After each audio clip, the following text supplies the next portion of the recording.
Athletic will join Monday regular at 5:30. Mitch Lawrence in about half hour. Pat Micheletti joins us now via the Connecticut Water Systems hotline.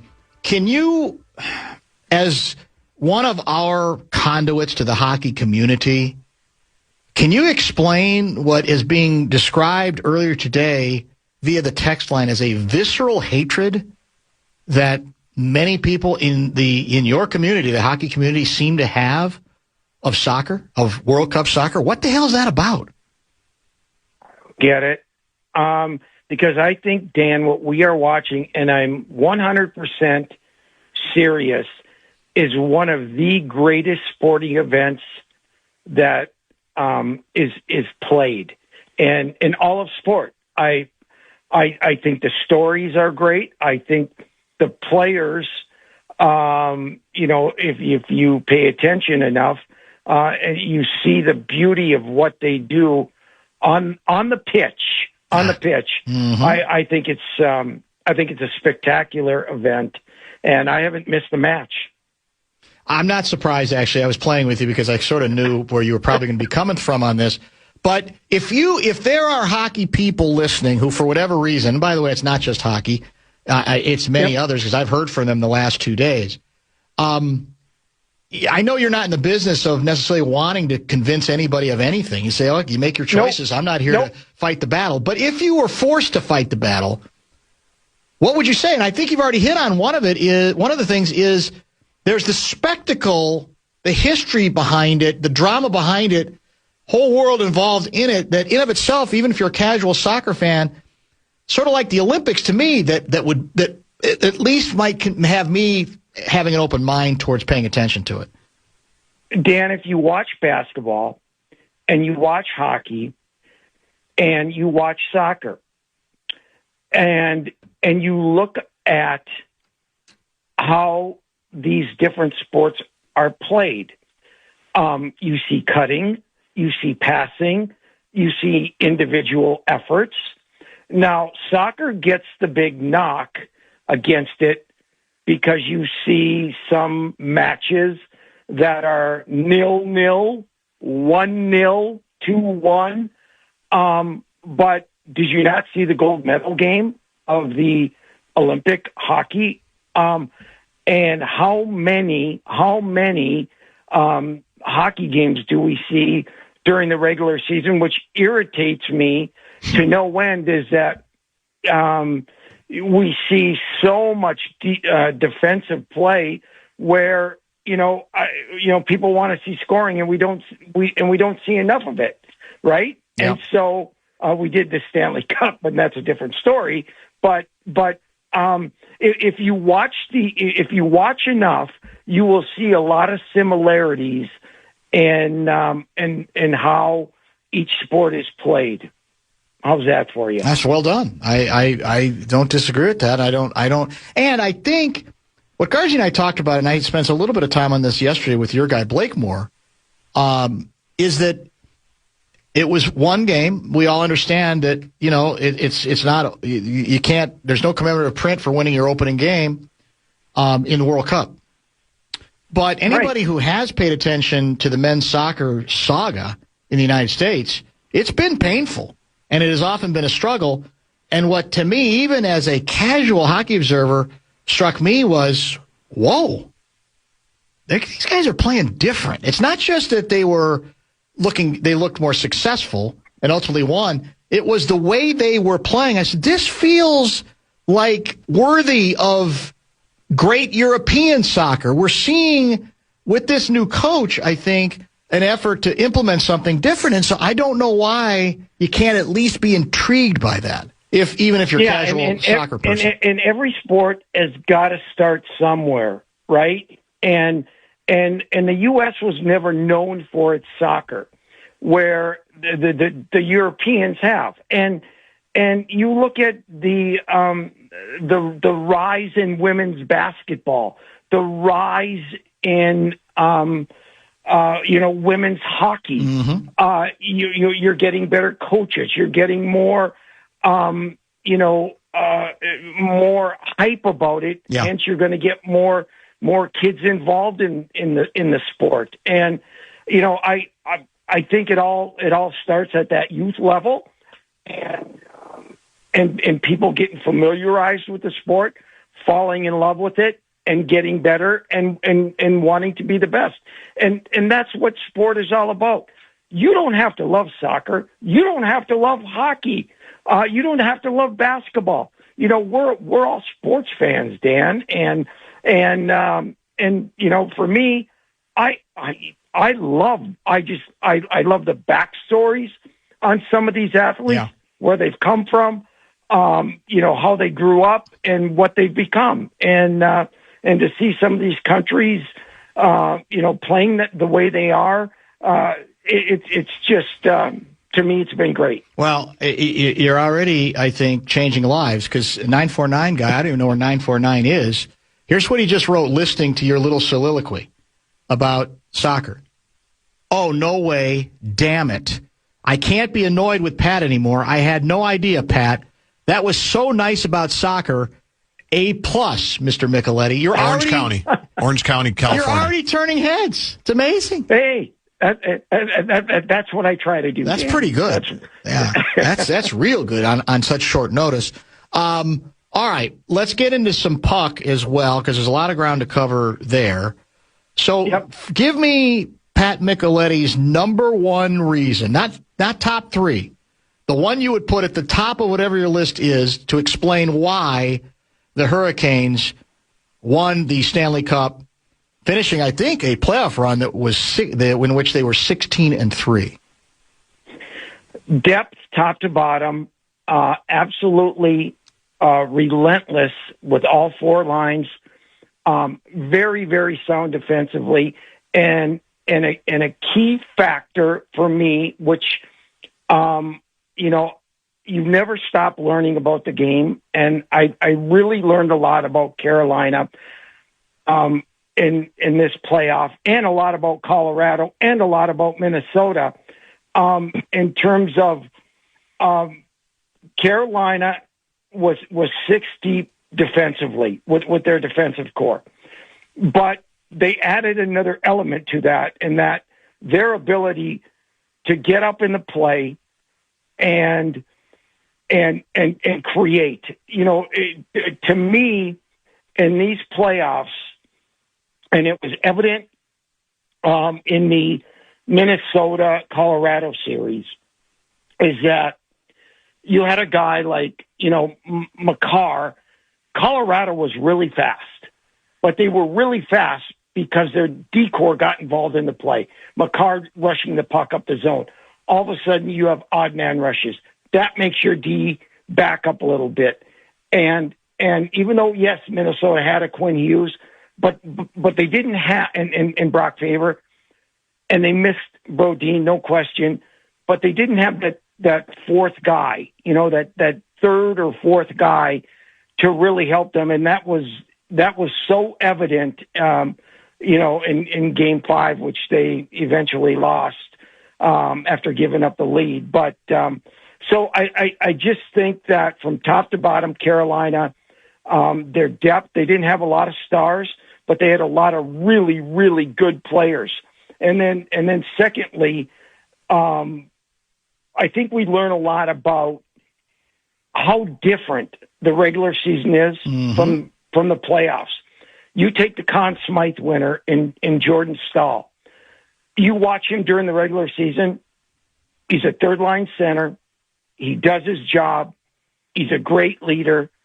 But then there is the playoff Jordan Staal, where he dominated, absolutely dominated, and may have been the difference in the series for Carolina.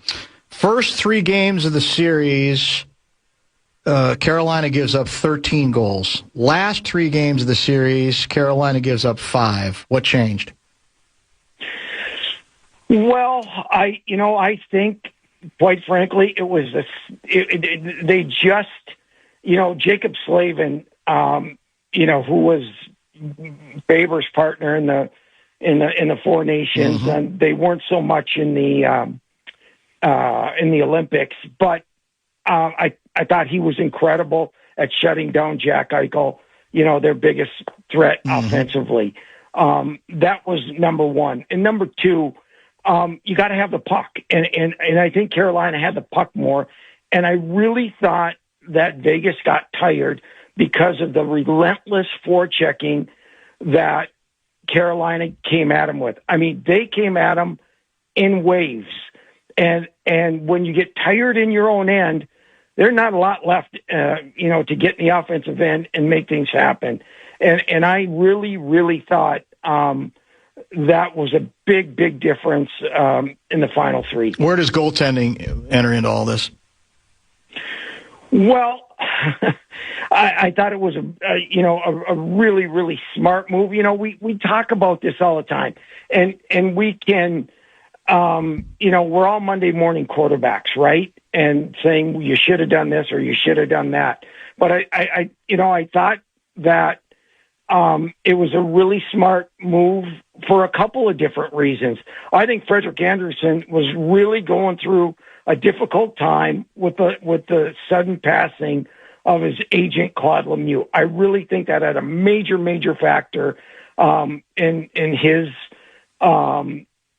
play in game two, and he was dinged up a little bit. Now, Bussy, on the other hand, I don't think they missed a beat with him, because he won 31 games for him this season. I don't know if you knew that or not, but he played more games than Anderson did. So they had all the confidence in the world for him, with him.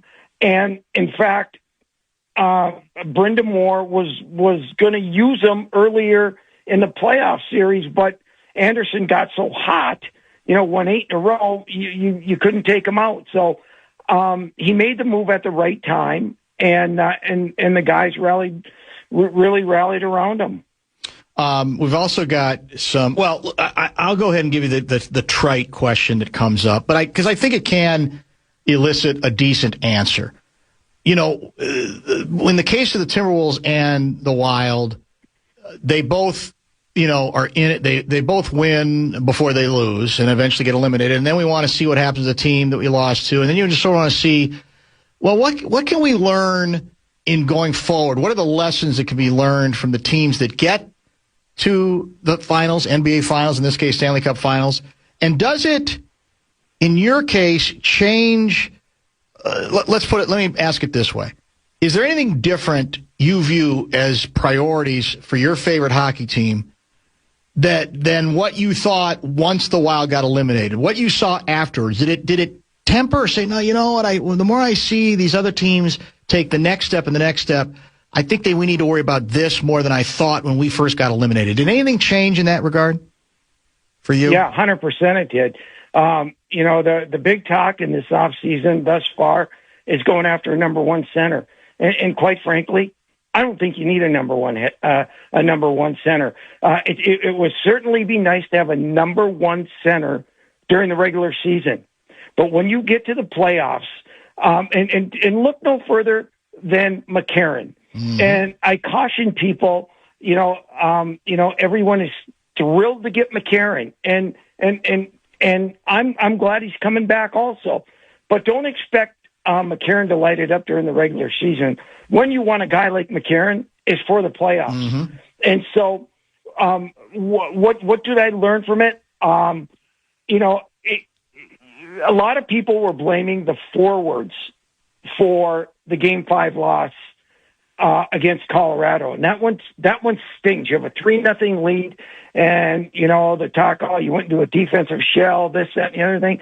I don't think they did. I think it was an onslaught by Colorado because of their speed, because of their de-forcing the play, and Minnesota's inability to get the puck out of their zone. And yes, again, you have Hughes, you have Faber, but those guys were playing 30-some odd minutes, and they were getting hammered.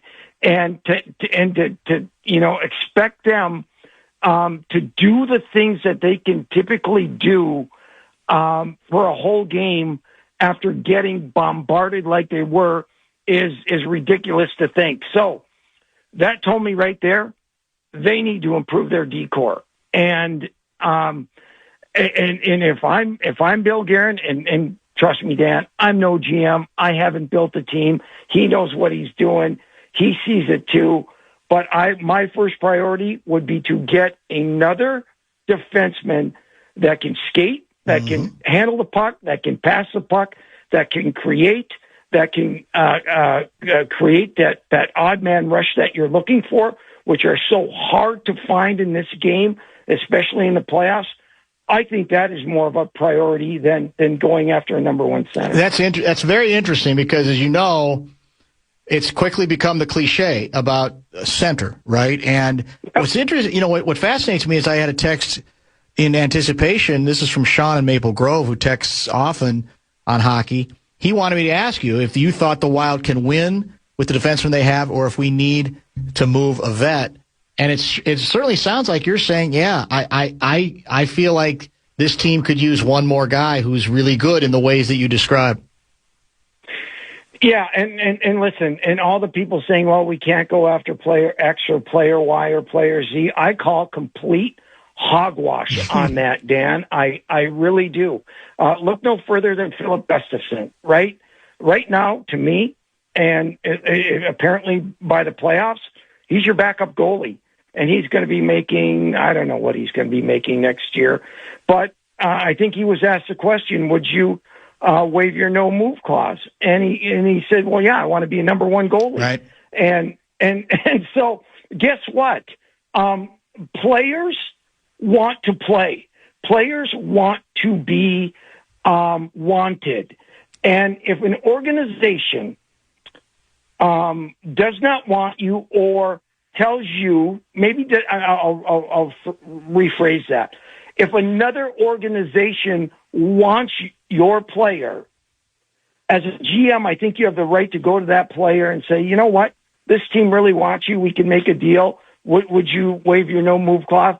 100% I think the player would, because a player does not want to be where he's quasi not wanted, right, or what's going to happen in the locker room. So I think these no move contracts are really a whole lot about nothing. You can make it work if you are creative enough, and we'll see what this offseason brings. Well, the issue with him, of course, is I think he's got to prove he's healthy again, and it sounds like he may not be ready for the start of training camp, which is interesting to me.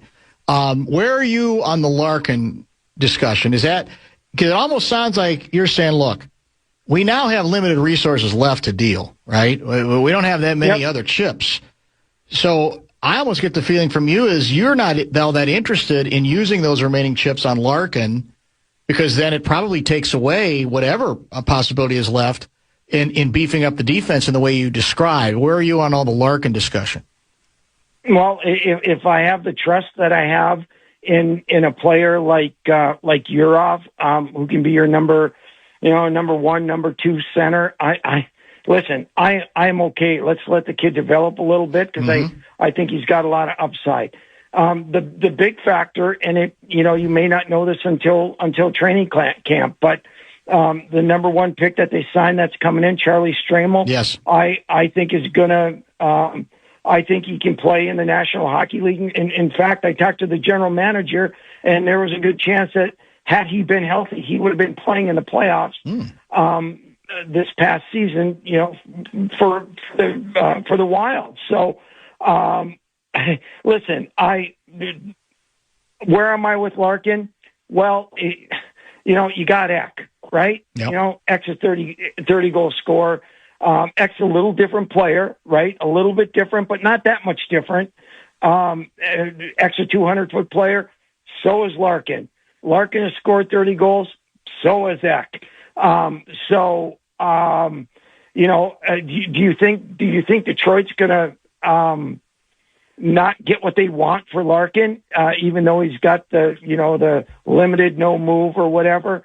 Yzerman is not going to sit back and say, okay, Minnesota, give us anything that you want for Dylan Larkin. So yeah, that's the problem. I'd be fine with it, but it doesn't it doesn't move the needle. Well, here's to me why I've gone along with at least some of the center thinking. We spent a decent amount of the playoffs being told by many people in the hockey community that, well, if we'd had Eriksson Ek, it might have been a different story. We might have been able to finish the thing out. And so my comeback is, well, he's either then better than I thought, or what you're telling me is because you don't have anybody that is viewed to be even as good as him, behind him, that he seems to be even better than he is, that he's that indispensable. So the assumption was, let's make it where we're not so dependent on his availability. Let's give ourselves another good or even better option, if at all possible, so the world doesn't have to come to an end if, God forbid, Ek gets hurt again. Well, I'm going to go with the Carolina philosophy of getting a bunch of really good players. Okay. Maybe not great players, maybe not number one guys. That's true. Because they didn't have a lot of number one guys up front for them. In fact, can you name one? I don't know who you would consider. Right. And where Carolina said, okay, let's contain Eichel. Eichel is their offense. He controls their offense up front. Boy, they shut him down pretty darn good. That's your number one center. And so I think if you and that's where I go back to, man, if you had another skilled offensive defenseman to go along with Faber and Hughes, that would scare me if I'm in the West next year. It really would, because you've got your scoring in Boldy and Kaprizov and Ek, and I don't know what their plans are with Zuccarello, right. But the bottom line is those other forwards are going to be put in more positions and more scoring areas, and let's see what they can do. Let's see if they can finish. But it changes up. It changes up your team so much when you have a strong defensive core. Let me get to one other. I'm running a little late, but this has been a good conversation, and it's actually good to hear a different point of view too, besides what's been the majority, which is on the center thing. It's certainly something to think about. This is from looks like 949 guy. If Jared Spurgeon wasn't a complete waste of money, Mr. Micheletti wouldn't say we need another Hughes. Still, no one can say how big of a miss Spurgeon was. 6th-round pick that every team in the NHL passed on. He was going to sign on a team in Austria. Then all of a sudden, Minnesota Wild fans start talking him up and up and up, and everyone on the fan except Tom Reed regurgitates it over and over and over. Still, no one can say he never did nothing except tie up too much of our money. What is the Micheletti response? Well, listen, I think it's a decision that they're going to have to ponder this summer. He's got 1 year left on his deal.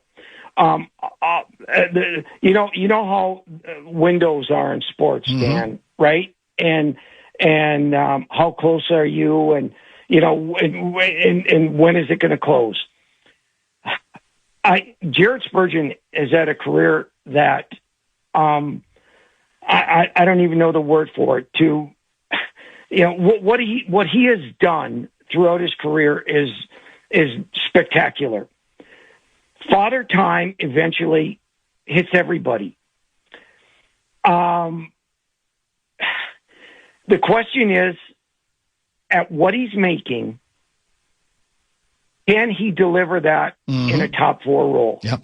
And that is the question that this organization is going to have to grapple going into next season. Because to give, I think he's making a little over 7, close to 8. And if you're going to pay that for your third pairing or your second pairing, and that's your guy, does it get you closer to winning a cup? And so that's a decision that they're going to have to make.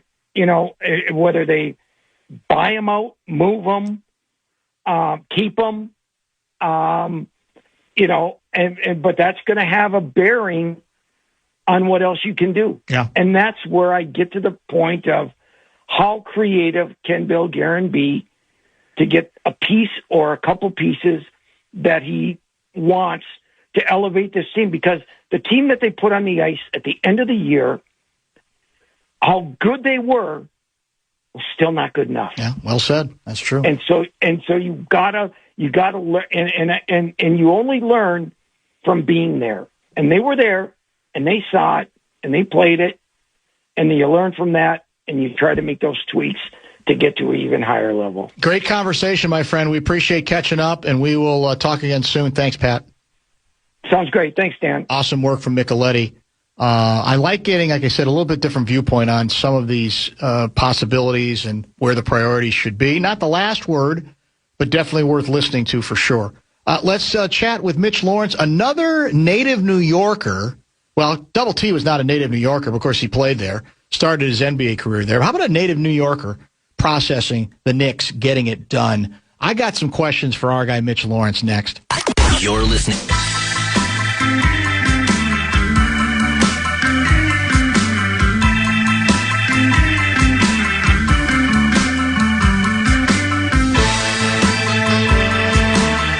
Johnny Athletic, John Krasinski will join at 5:30 tonight. You want to talk about a guy who is durable, available? We talk about this in basketball all of the time. Who's the Pelicans star player, the Dookie? Zion Williamson? I mean, you think Zion Williamson, you think available. Yes. Don't you? Anthony Davis. Durable. Yeah. Not street clothes. Right. Our next guest ain't street clothes from a media standpoint, because this morning, Mitch Lawrence was a guest co-hosting the highly controversial, quite successful Sirius XM NBA show with Frank Isola filling in for an ailing Brian Scalabrine. And when I sent him a text earlier, I'm thinking he's probably going to be too tuckered at the end of the day after having to get up for that production meeting at like 3:30. But he immediately said, I think the text back was, at your service. Isn't that what you said? At your service? That's right. I'm at impressive. your service. It's impressive. Once again. It's impressive. And you don't sound, I'm good. And you don't sound tired at all. You sound refreshed. No, I'm great. I just did a 35-minute thing with, remember Rick Kamla? He used to be on Sirius and on in. Yes. Well, Rick Kamla's doing something. I don't even know what network it's on. There's so much stuff out there in the internet. Yes, there is. I just did 35 minutes of stuff with him and four other guys.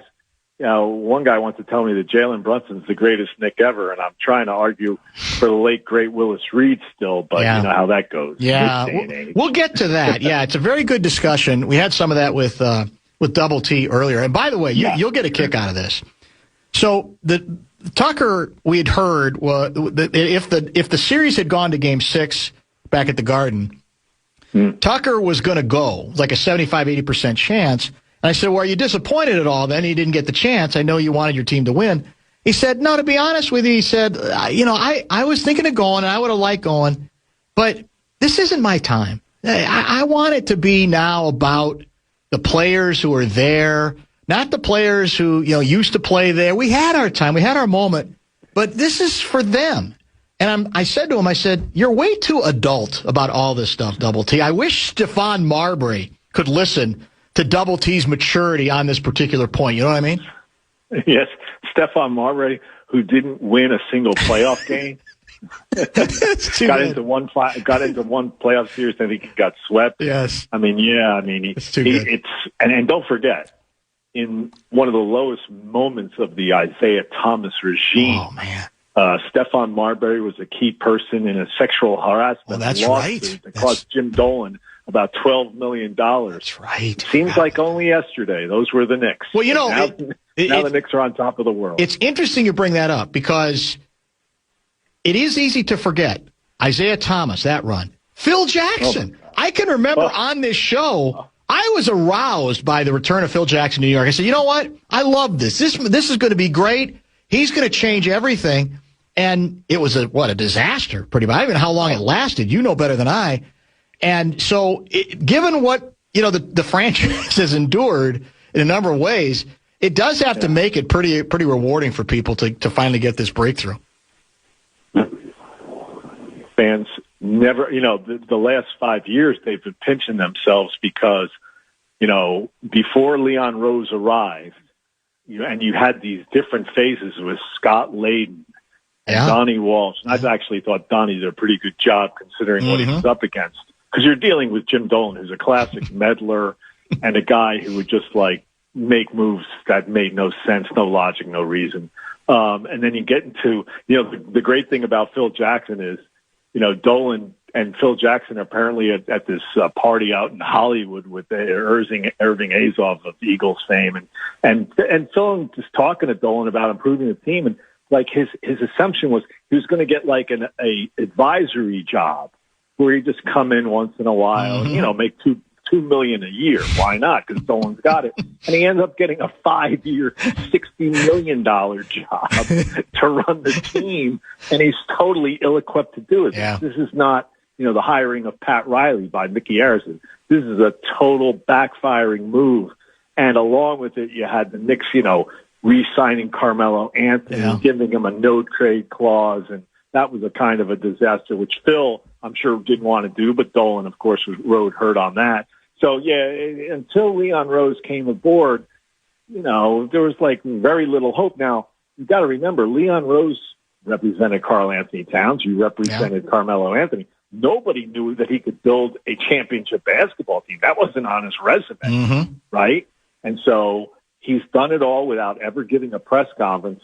As a matter of fact, the other night when he was on the victory stage at center court in San Antonio, he actually spoke. I heard him. There was a tweet sent out that was does this count as a press conference? I mean, he doesn't talk to the media at all, he and Wes Wesley. So it's just been an unbelievable. The hiring of Tom Thibodeau is huge. I wish that somebody in the Knicks organization would at that time say, hey, and by the way, and Tibbs deserves a lot, and it should have been Mike Brown, because I don't know if you saw the ceremony when they went from Jim Dolan, who basically apologized to the fans for saying, I'm sorry it took this long. Right. And he had a lot to do with that, obviously. And then they brought in Leon Rose. And then when they finally got to Mike Brown, which was after they interviewed Rick Brunson, father of Jalen Brunson, of course, the most famous assistant in NBA history, they finally get to Mike Brown, and he thanks Mr. Dolan, he thanks Leon Rose, but he didn't thank Tom Thibodeau, which I thought was a big, big, big mistake, because let me tell you something. If Mark Jackson had something to do with the success that Steve Kerr had at Golden State, and Steve Kerr has been great.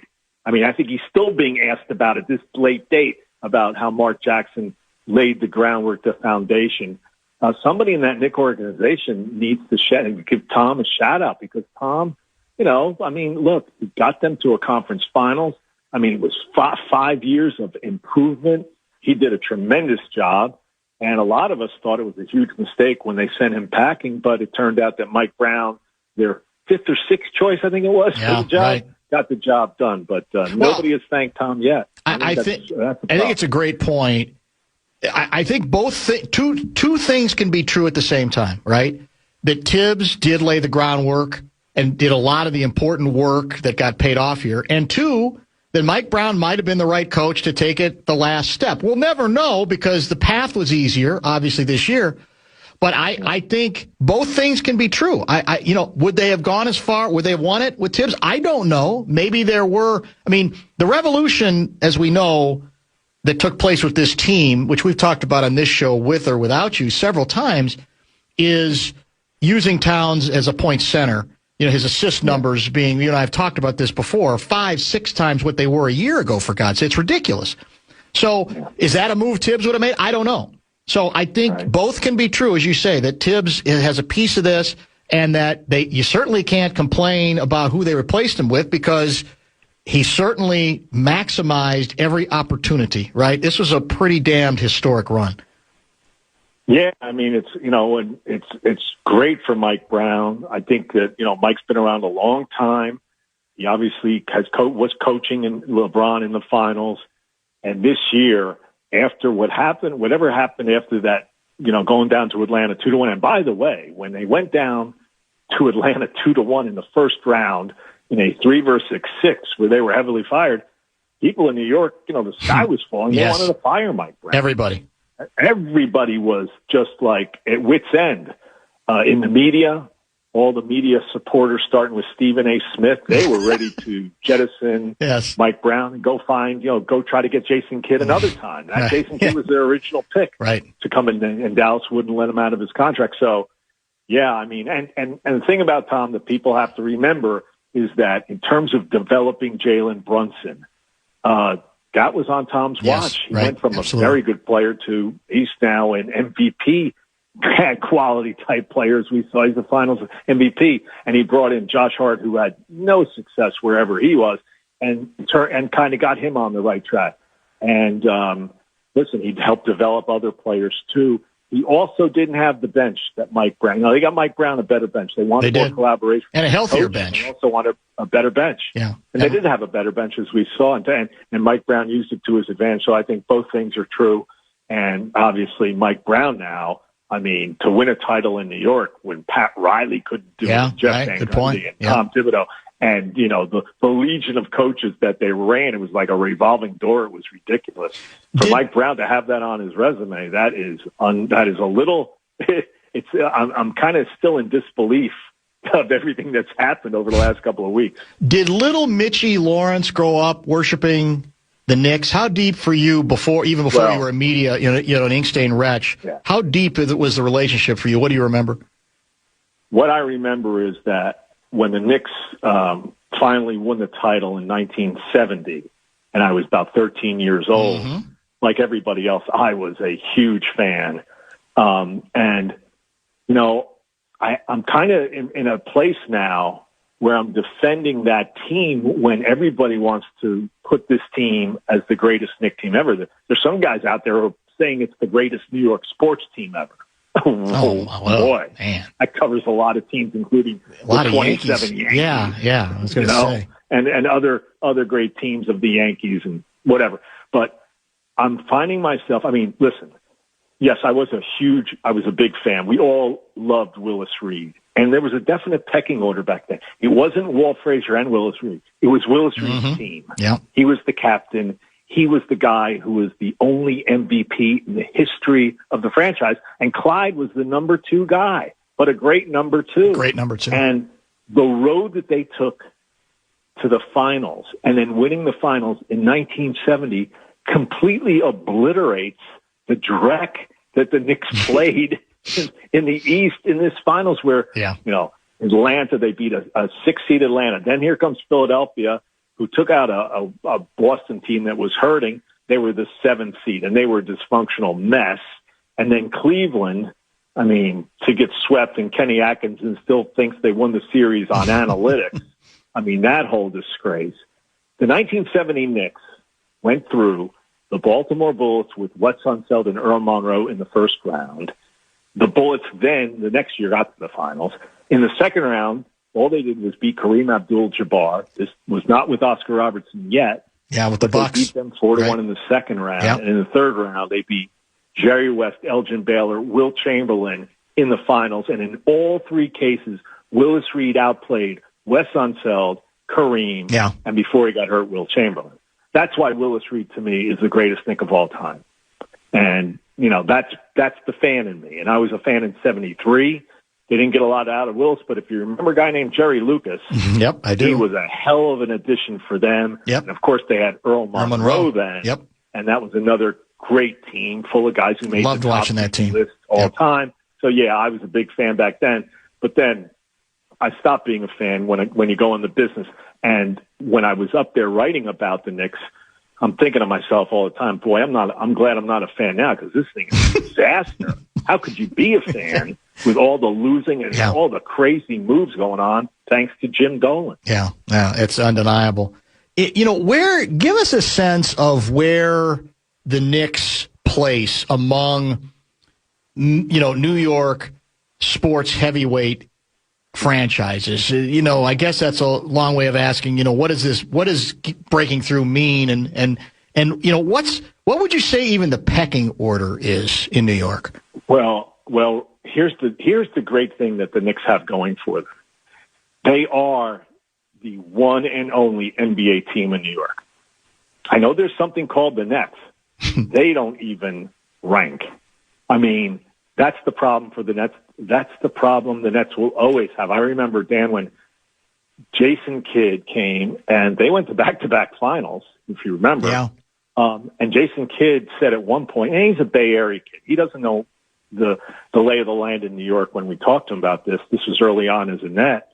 And he said, I remember him distinctly saying, we're not going to be number 2 for long. Well, you know what? They're never going to be close to being number 1, especially now.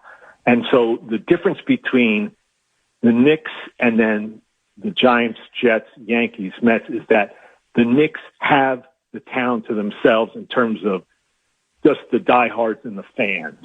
They really don't have competition from the Nets. Whereas Jet fans hate the Giant fans and vice versa, and they both want to see each other fail. And then you have Mets, Yankees, the same thing. And when the Mets go, let's say the Yankees go to the World Series, the Mets fans are apoplectic. They want nothing to do with that. They hope the Yankees fall on their faces. And it's the same with the Giant Jet thing. So you have hatred there. But you know those teams don't unify the city like the Knicks do. So that's the great thing for the Knicks is that, the Nets don't count. And so they've got everybody. Everybody who's a Hoops fan is going crazy about the Knicks. And so it's a unique thing for them. And, hockey's way down the list too. Right. But, I don't know if you know this, Dan, but, with this parade Thursday, I didn't realize this because I was too young to remember. And who knew back then about parades? The Knicks didn't have a parade in 70 or 73. The city didn't give them a parade. Really? I did not know that. Well, all I remember was, and it's funny that the person who I learned that from was Frank and Scal when he got back from getting his knee ice. He did the last hour. They had the mayor on, Mandami. Oh, they did? He talked about that today. This is the first time the Knicks have been honored. Now, the Mets apparently, and I remember this vaguely, the Mets in 69, the Miracle Mets, they had I remember a parade. But back then in New York, the sports teams weren't the people who got parades, obviously. It was like astronauts like John Glenn. Right. He got a huge ticker tape parade. I think Kennedy might have gotten a parade. No, it was like big-time international figures. And New York didn't honor the Knicks. Maybe basketball wasn't as big as baseball. Yeah. I'm sure the Yankees probably got parades, my God. But so that's the amazing thing about Thursday, and you're going to have a zillion people out there because that's the thing to do in New York is go to a ticker tape parade in the Canyon of Heroes. It's wild. No question about that. The stat going around today, you probably guys probably talked about it this morning, is that allegedly the Spurs led for 72% of the finals. And so it's the obvious question. If you're leading for 72% of the series, how can you possibly end up not only losing that series, but lose it in 5 games? Well, and blowing double-digit leads throughout. Well, one easy explanation is the Knicks had a closer, and the Spurs didn't. Yeah. I mean, Jalen Brunson now walks on water in New York, and so you saw what he did in the fourth quarter of Game 5. He did. I mean, and it's still amazing. Mitch Johnson didn't send a double team at him to force other people to beat him on a night when nobody else could really make a shot except for Bridges for the Knicks. So that's one thing. The other thing is, you had 2 classic. I mean, Mitch Johnson had a really, I don't know who had a worse series, he or De'Aaron Fox. But Mitch Johnson not calling a timeout on the crucial Victor Wembanyama turnover at the end of Game 2. Right. When at worst they should have gone to overtime, and they lost that. And then you had, on the OG Anunoby play, the tip-in following, he didn't guard the inbound. He had Wembanyama guarding Brunson. I don't know why. There's a lot of crazy stuff that happened defensively. I wish somebody in the media would ask Mitch Johnson about that. I don't know if anybody did about why would you put Victor in that situation on Brunson? Why would you not guard the inbound? The Spurs do have a history of not guarding the inbounds in some situations. And so those are a couple explanations. I mean, Mitch Johnson had a rough time. The Spurs need to hire some former head coach to sit next to him now that Sean Sweeney's going to go to Orlando and be the head coach there because he obviously needed big-time help, spur-of-the-moment decisions, no pun intended, just all backfired for him. And the other thing is they got to get Victor Wembanyama some sort of one move near the basket. Exactly. Got to have a pet move. Their half-court offense was a disaster. Yeah, no question. And that's the other thing that the Knicks had. The Knicks ran a semblance of a half-court offense, basically Brunson doing what he needed to do, while the Spurs, it was all fly by the seat of your pants, and that never works in a finals. Thank you, my friend. As always, great stuff. We will be in touch. Maybe trades, maybe draft. Who knows? Thanks as always.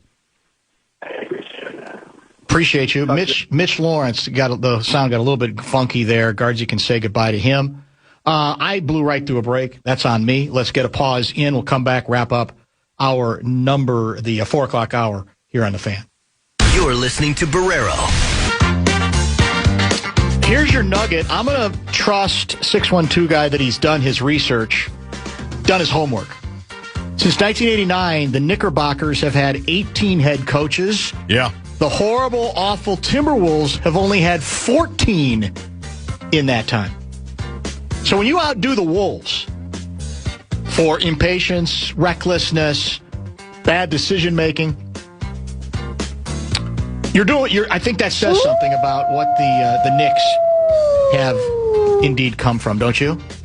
I mean, that's pretty scary. Well, I was just thinking about, I remember having John McEnroe on the station around that time.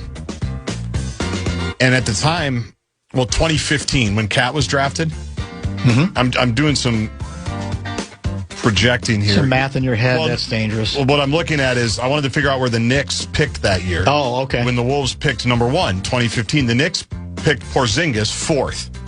But they were in competition in terms of, as Flip would say, developing. Right. Not tanking to try to get the number 1 pick.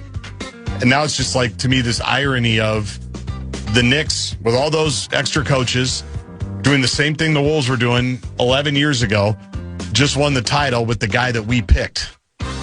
That hurts. It's a special kind of hurt. It's got to hurt, and it's fair to accept that hurt and to not run from it in the name of, but, we're happy for him. You can be both. You can be happy for him on a personal level and still say, but it sticks in my gut from a selfish standpoint and from a team I follow standpoint. Both things, again, can absolutely be true. And I think they're both undeniable. And as you know, I am all along been on team understand why they had to make the move. Right. Like, I'm not one that goes, they screwed up and they blew it and they should have done this and they should have done that. However, I will say the video that somebody circulated last night that had basically a montage of Anthony Edwards and Karl Anthony Towns over the years, like a yearbook video, had me thinking, did they really overturn every rock? Could they have done anything else? It's a fair question. Those are absolutely fair questions. And we've talked about that with Johnny before. Maybe we will again. But that's totally permissible, especially at a time like this, because we'll save it because I went really long with Mitch. I was intending to get a break in and had forgotten to do that. So let's get caught up. We got some good sound to play eventually. We've got Johnny coming up at 5:30. Top 5 at 5, which will include what? Yeah, it'll be quick. We'll do Lynx, we'll do Twins, and yes, the Stanley Cup final was completed last night. Bumper to bumper with Dan.